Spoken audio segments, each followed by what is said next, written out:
שלום לכולם וברוכים הבאים לערוץ ההישרדות ביוטיוב. לי קוראים גיא סרוסי והיום אני שמח להציג בפניכם את סכין ההדסון ביי של חברת קונדור.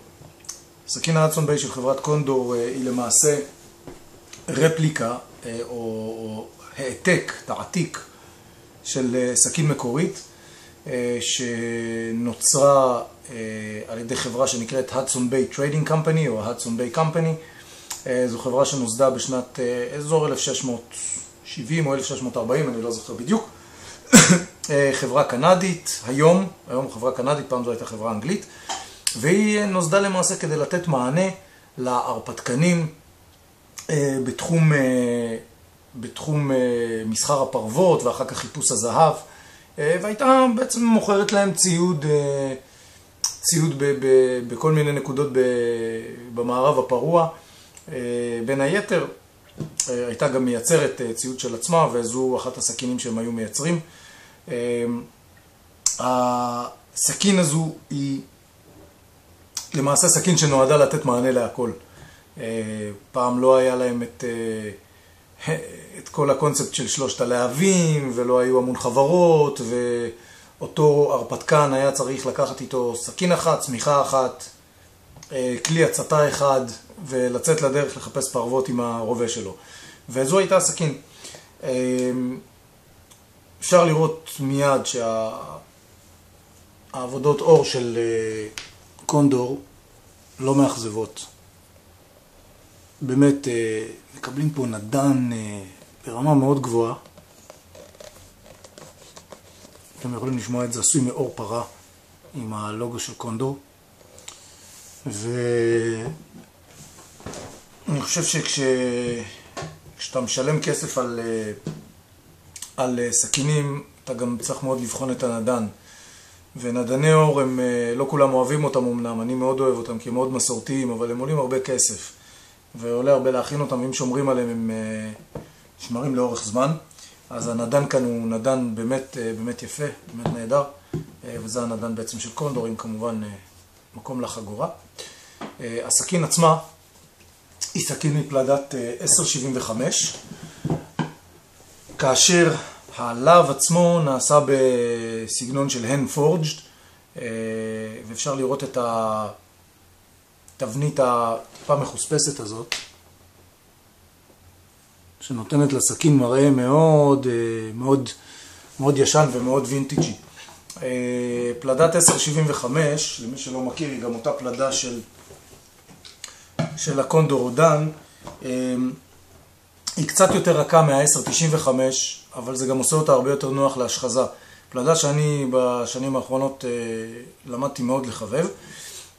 אתם יכולים לראות כבר את הבדל הגדלים בין הקונדור רודן לבין ההדסון ביי.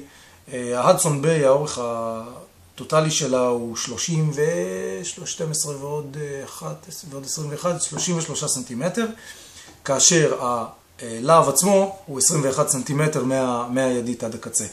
הגריינד שהם עשו כאן הוא מין רוצה להיות סקנדינביאן גריינד, אבל הוא משהו בין סקנדי לקונבקס. אני הייתי מגדיר אותו הרבה יותר כקונבקס או כגריינד סקנדינבי עקום, אבל היא מאוד חדה. עכשיו, הלהבים של קונדור, הם לא משחיזים אותם לרמה של גילוח במפעל. אוקיי? משחיזים אותם 80%, כמו שאתם רואים, הסכין חדה. והעובי שלה כמעט רבע אינץ', כמעט אזור 4 מילימטר, 5 מילימטר. אפשר לראות את זה מול הקונדור רודן.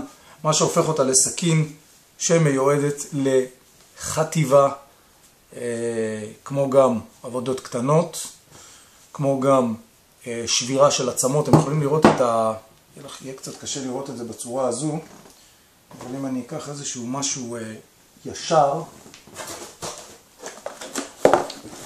אתם תוכלו לראות שיש כאן מאחורה רווח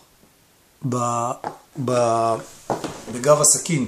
גב הסכין היא לא ישרה, היא נכנסת פנימה ואז יורדת בזווית להב של דרופ פוינט, או דרופ פוינט בוי כזה, אבל הדבר הזה הוא מצוין במיוחד כשאתה עושה עבודות על אזורים גדולים, כמו הורדה של בשר מאור, או גילוף קליפות של עץ. זה מאפשר לך אחיזה ששומרת לך על האצבעות, לא פוגעת לך, לא מכופפת לך בעצם את הידיים לתוך הלהב. אתה יכול לעשות איזשהו קרב כזה, כיפוף פנימה, ועצם זה שהסכין נראית כמו סכין קצבים כזו, זה באמת גם כדי לאפשר לה לעבוד עם עצמות, גם כדי לשבור עצמות, וגם כדי לאפשר לכם את זה. אם אתם תראו את זה מהצד הזה, כשאתם עובדים עם שתי הידיים על אזור גדול, אתם לא רוצים שהידית תפריע לכם. וזה בעצם שומר את הידית גבוה מעל החומר שאתם עובדים איתו, והיא לא מתלכלכת ולא מפריעה. אז זו סכין ההדסון ביי. אני הולך לקחת אותה עכשיו לשטח לבדיקות כאלה ואחרות. מה שלא ציינתי זה שהידית עצמה עשויה מהרדווד, מאיזשהו עץ קשה, ובעיניי היא יפהפייה לכל אורך הטנק שלה. אז תודה שצפיתם, מקווה שאהבתם, ותג מחיר של 290 שקל. אני חושב שזה בהחלט שווה את זה. ניקח אותה לשטח, נראה מה היא באמת שווה. יאללה ביי.